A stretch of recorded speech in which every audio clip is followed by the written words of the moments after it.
The leaks are done, Made by Google is done, and now we've had a taste of the Pixel 9, the 9 Pro and the 9 Pro XL.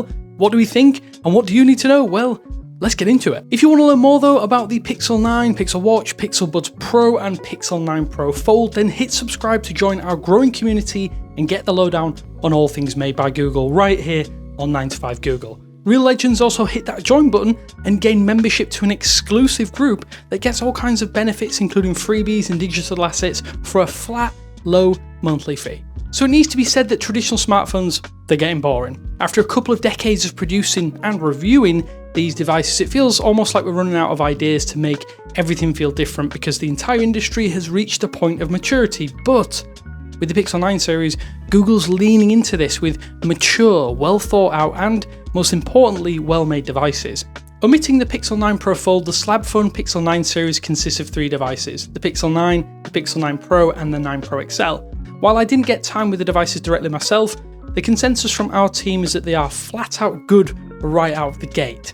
Let's go over the lineup. So there's the base Pixel 9, which offers that taster of what Google is all about this year, but as you'll probably know already from the leaks, you'll finally have the choice of a Mini Pro, the 6.34 inch Pixel 9 Pro, or a big boy Pixel 9 Pro XL at 6.8 inches. It's very similar, that latter one, to the Pixel 8 Pro in terms of size for reference.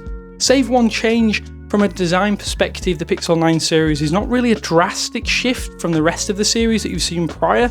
You'll still have slab phone smartphones in a couple of different sizes with rounded corners and a bar at the back to house the cameras. Yeah, it is worth noting that they still look quite a bit different from the Pixel 8 series, and in some ways good and some ways bad. We're going over well-worn ground here, but it starts with the edges, with all of the side rails across the series now going for that flat design.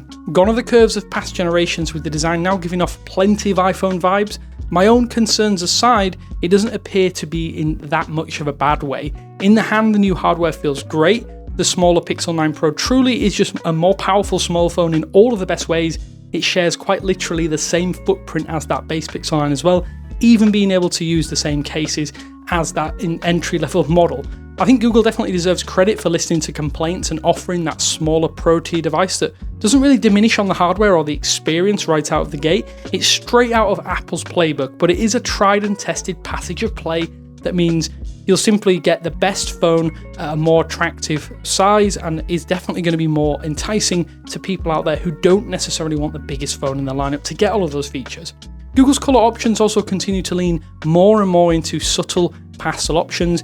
Even when comparing to the renders, as you've no doubt seen ahead of launch, the colours are still a little bit underwhelming in person. Hazel is probably the best option for the Pro Duo, not that the pink looks bad by any means. It almost looks steel grey in certain lighting conditions. And while Peony is undoubtedly the standout colour option on the base Pixel 9, personally I have a really bold claim that I think this actually might be the worst seller.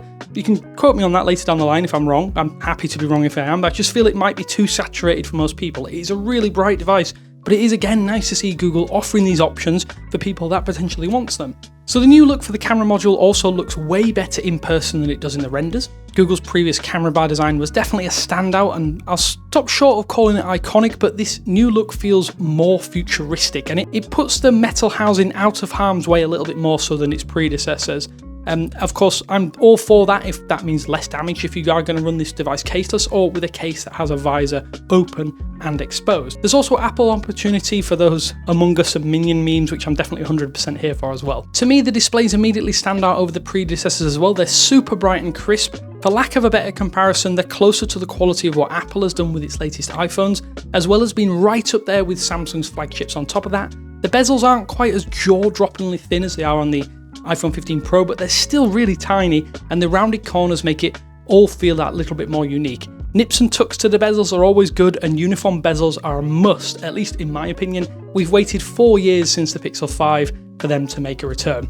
Let's talk a little bit about some of the features that were obviously leaked ahead of launch. We didn't really get a huge amount of time to properly test drive or delve into the software stack, but the biggest and I think the most notable disappointment is that Android 14 does come out of the box here pre-installed.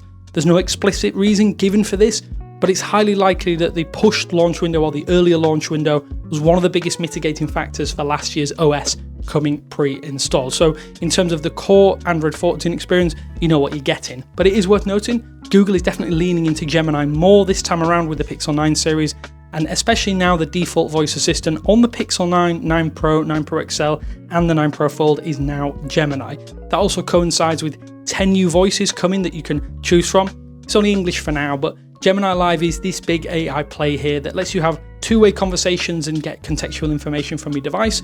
Again, we didn't have tons of time to test this out, but it definitely looks promising, at least from the couple of hours we spent with these handsets. Pixel Screenshots was another hands-on feature that we were able to at least give a little bit of a test drive, and being able to pull information from photos on your devices, something I think personally I will really utilize a ton as a big screenshot taker.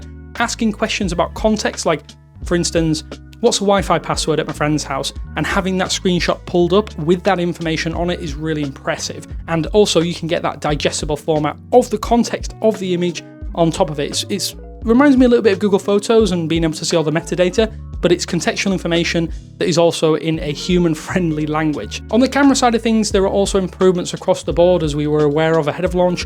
The Add Me function is another AI-powered dual exposure mode. It encourages experimentation, and in a closed environment, I think it worked exceptionally well. For me though, the addition of 8K video up to 30 FPS is going to be really great, and a great option to play around with video on the Pixel this year, because you can crop in and not lose any extra detail, because 8K is so much bigger than you probably realised. Google is of course making incremental improvements in all the right areas of the camera system, so we're really hopeful that this can be another step up over the Pixel 8 and 8 Pro series, that is of course a great camera system in its own right. Pixel Studio is another AI tool that looks to be fun that we tested more extensively actually on the Pixel 9 Pro Fold, but it is available on the 9 series. It's all enhancements with AI rather than huge quantum leaps. At least that's the way it appears right now, but it's another tool that's added to the software stack that again might make this enticing to people who want to jazz up their photos and put a little bit of extra spin, their own spin on things. At their very core though, as mentioned, the Pixel 9 series is really just another set of traditional smartphones, but they've come to this point of maturity in a really significant way.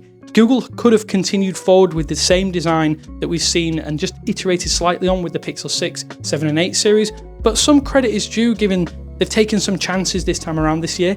Those chances happen to make it look a lot more like an iPhone, yes, but only if you choose to view it through that specific lens. From this position, the Pixel 9 series just signifies that Google is actually ready to take some bigger risks with the Pixel series, and that's just in time for what's set to come with that highly anticipated move to TSMC next year, which is a weird way to look forward given these are brand new devices in their own right.